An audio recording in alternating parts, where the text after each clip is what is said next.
Man, I don't know why I do this to myself. I'm always rushing and I gotta get ready and I gotta get this review done. Oh my. Let's see, where is everything here? Got that and that. There's the stickers. I got the angry watermelon. Let me see here. Got my other knives here. Gotta get them out.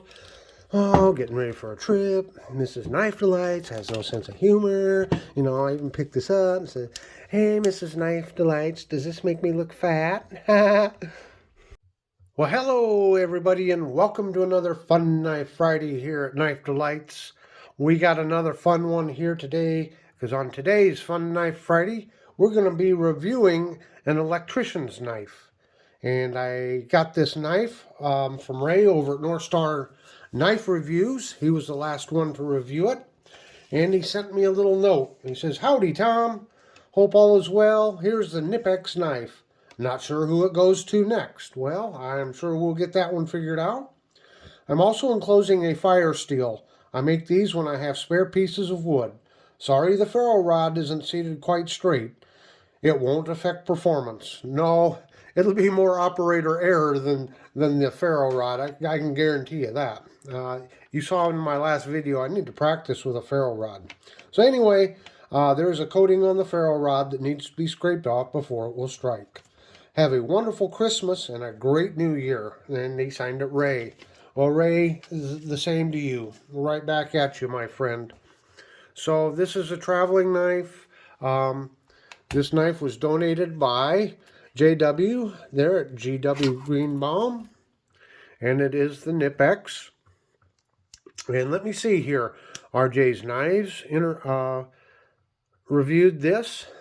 John over at JO Ventures Outdoors, and then Ray at North Star Knife Reviews, and me, and we'll find out where it's going to go next. So this is the subject here, the Knipex Electrician's Knife. But before we get to that, we'll go over this. Look at this ferro rod.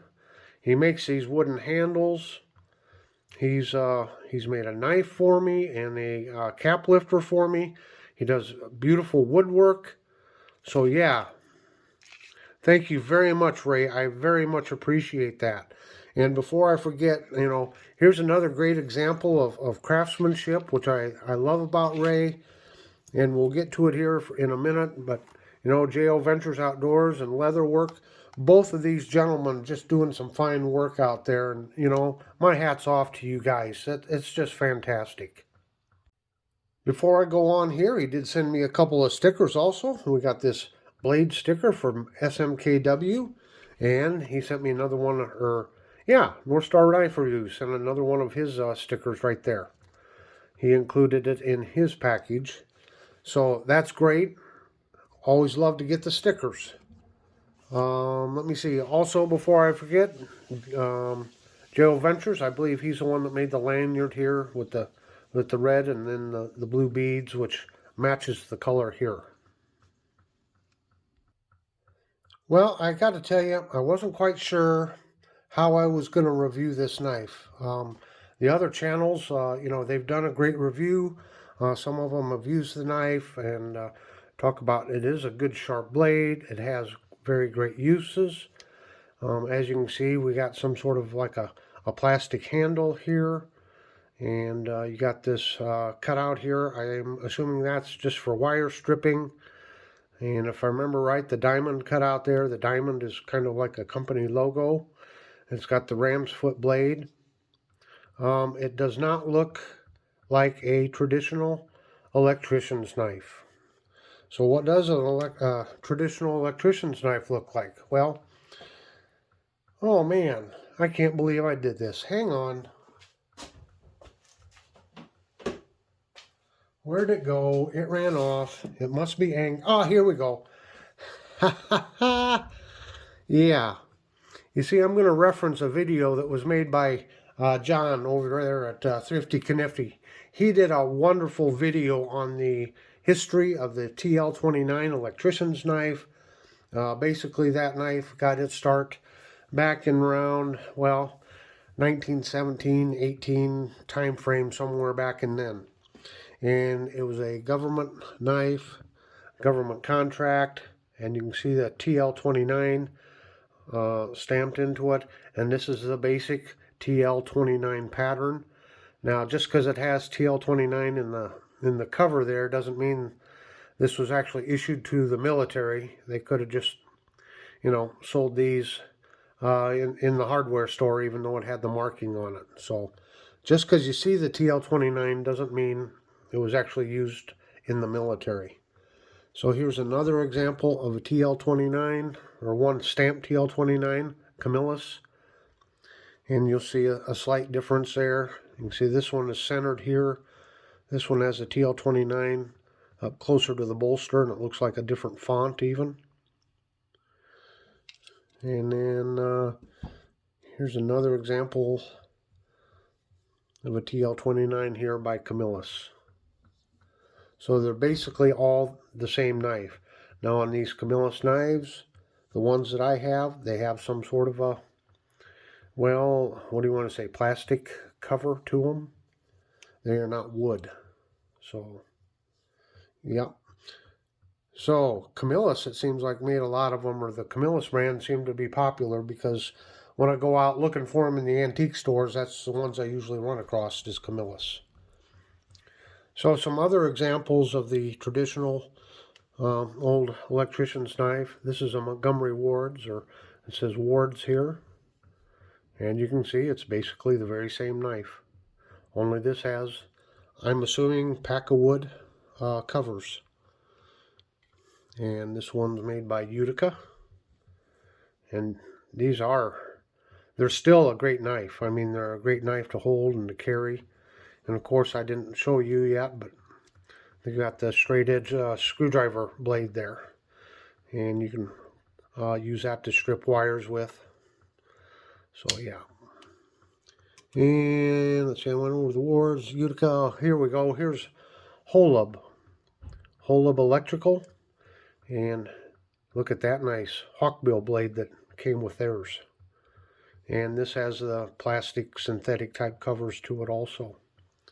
But, electrician's knives, they've evolved over the years.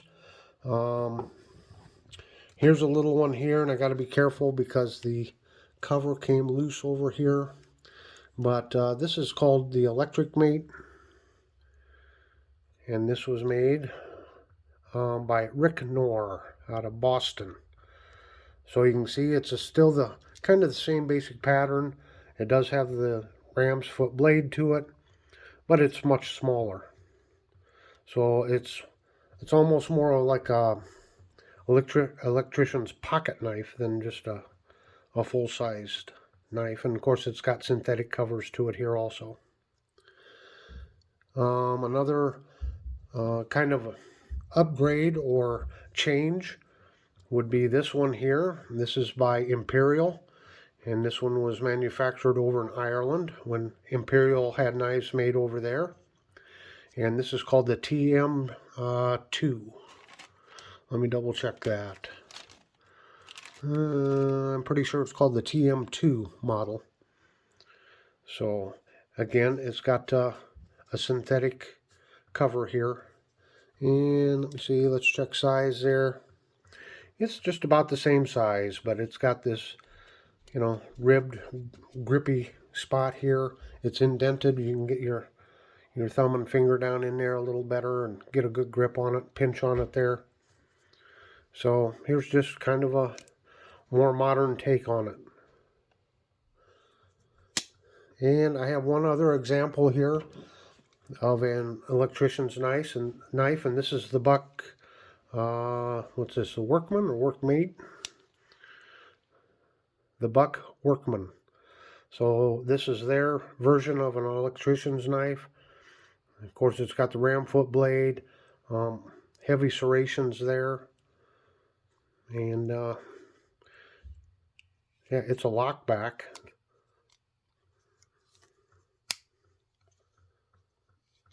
There's the screwdriver blade.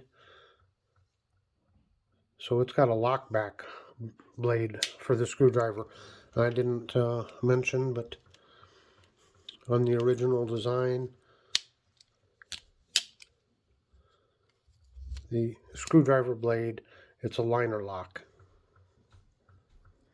So And on the hole-up, I think it's on there. Oh, which one was it?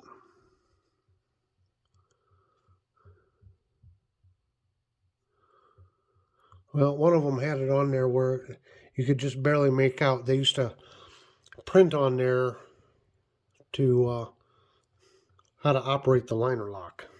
But I see it's missing off of there. I was thinking it was on this one, but I don't see it. Anyway, so that's what we have for an evolution of the electrician's knives. I've never used or had the call to use for a knife like this, but I can see where it has some very handy applications. It's very lightweight. It could be used for box cutters, box cutting, cardboard cutting. I believe that's a pretty good blade there. It's pretty sharp.